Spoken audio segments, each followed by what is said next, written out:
Welcome to the first BattleForge tutorial. I'll show you today what's needed to play out a card and how you conquer resources. This is a typical starting point in BattleForge.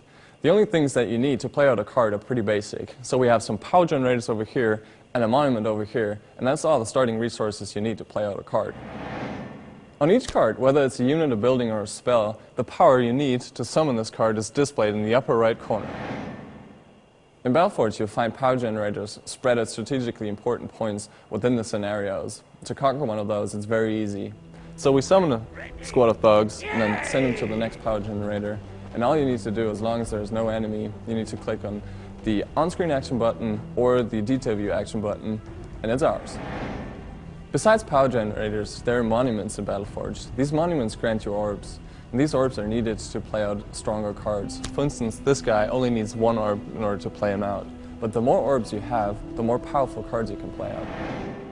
So on the border of the screen, you see another monument that's protected by some enemies.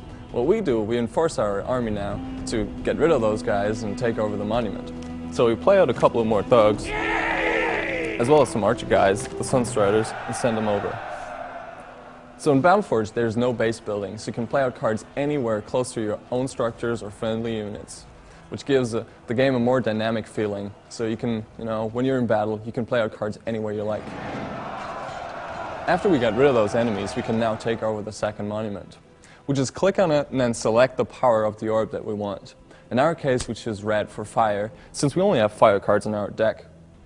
The orb needs a little bit of time to build up.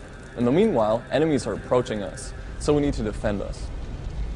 We have a very nice and handy eruption spell in our deck that we can use to hold the enemies back.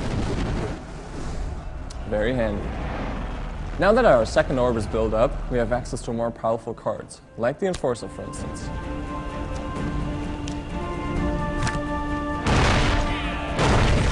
Enforcer! Lunchtime! The most powerful cards in BattleForge need up to 4 orbs in order to unleash them into battle. But how that looks like and how that works, we'll show you in the next tutorial.